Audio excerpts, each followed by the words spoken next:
magiging kaniyang ama at siya'y magiging aking anak. At muli ngang dinadala niya ang panganay sa sangkalupaan ay sinasabi at sambahin siya ng lahat ng mga anghel ng Diyos. Tama kapatid na Grace, ang liwanag nang dinadala niya ang kanyang panganay sa sangkalupaan. Abay, ang panganay na ipinanganak ng amay ang Kristo Pero dinadala niya sa sangkalupaan yung kanyang panganay, sinabi, sambahin siya ng lahat ng anghel ng Diyos. Abay, ibig sabihin, dinadala sa kalupaan, hindi siya dito sa lupa nag-umpisa. Ang tinuturo ni Manalo, hanggang dito lang sa lupa nag-umpisa yung nasa tiyan ni Maria. Napakamali namang, napakamali talaga. Nagtataka lang ako. Bakit sabi, 10 milyon daw ang iglesia ni Manalo?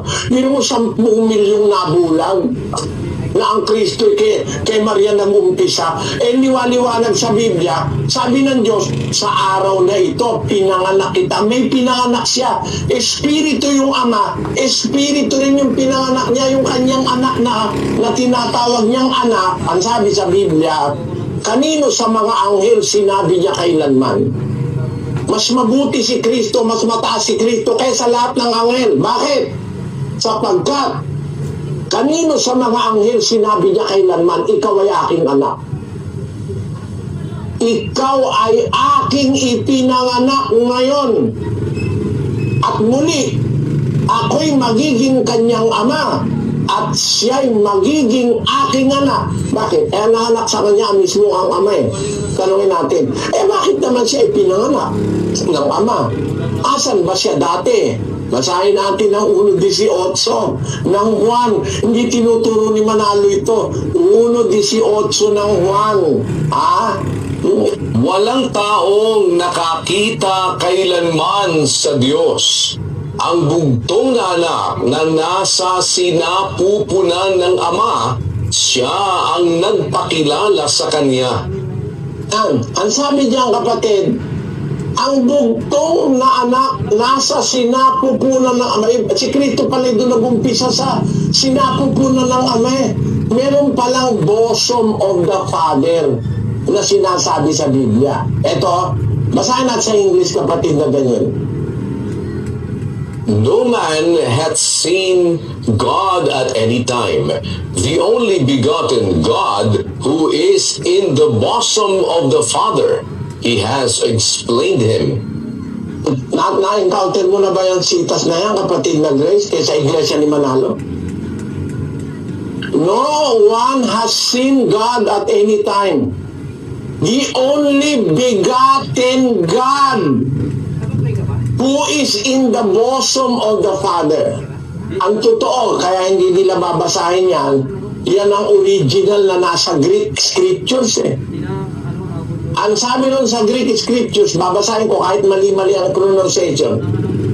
Theon odis ioraken pupote, monogenes theos, oon eiston kolponto patros ekenos exegesato.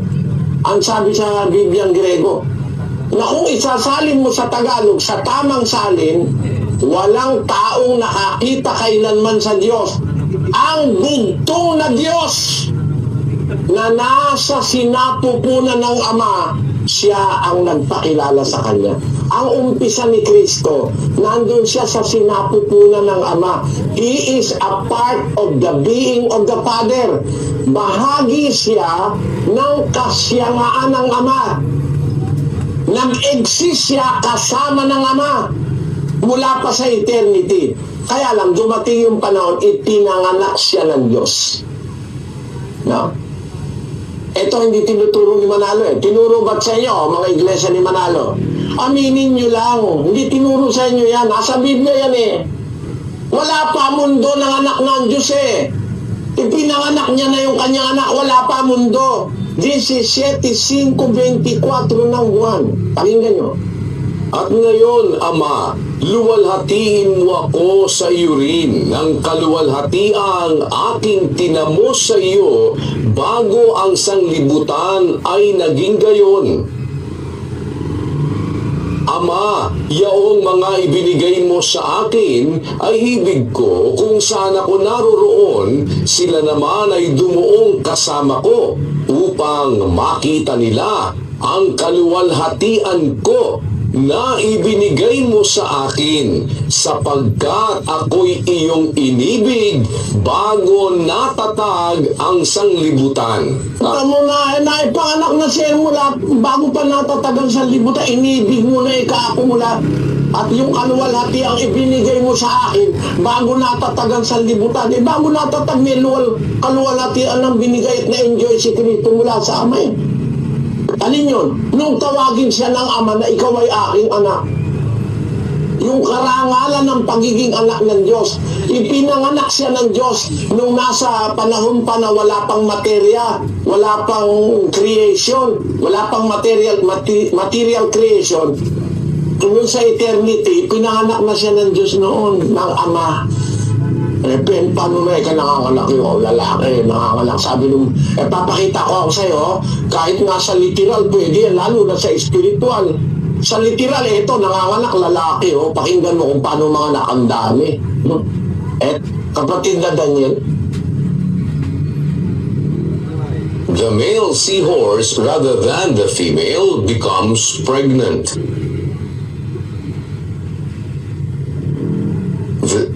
They undergo pregnancy and give birth. And when they do, the male seahorse rather than the female becomes pregnant. This unusual mode of reproduction is the most extreme form of male parental care yet discovered, although it arises from a general bias towards paternal care among fishes.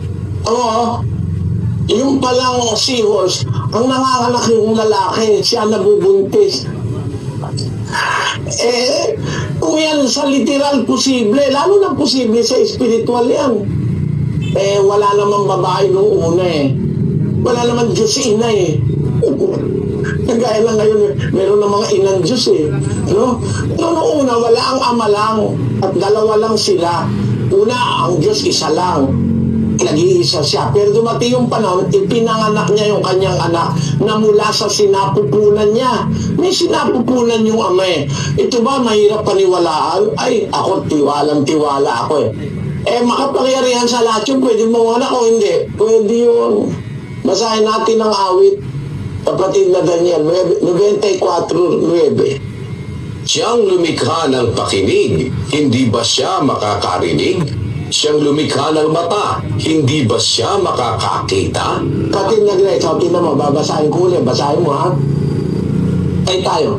Siyang lumikha ng pakinig, hindi ba siya makakarinig?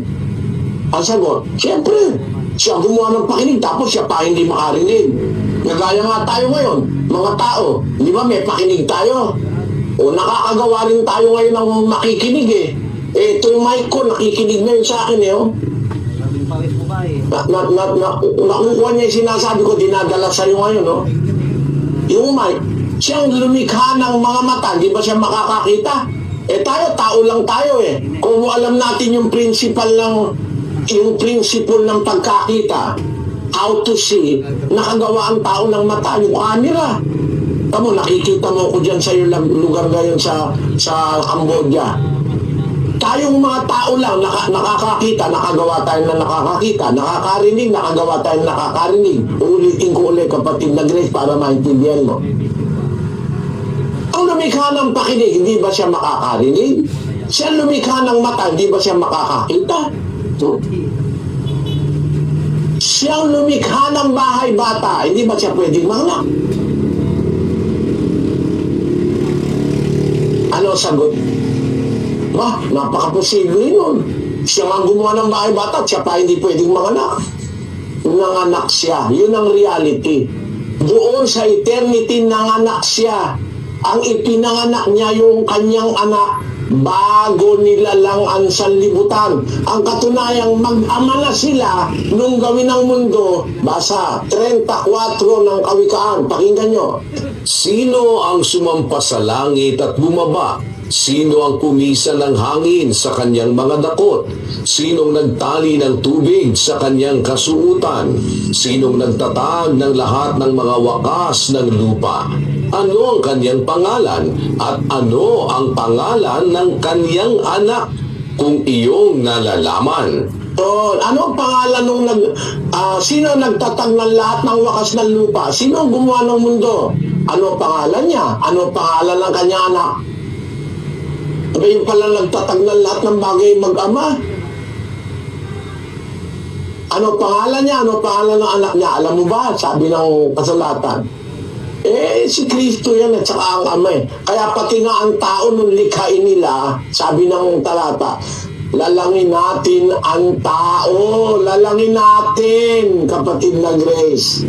Lalangin natin ang tao. May hindi nag-iisa yung lumalang ng tao.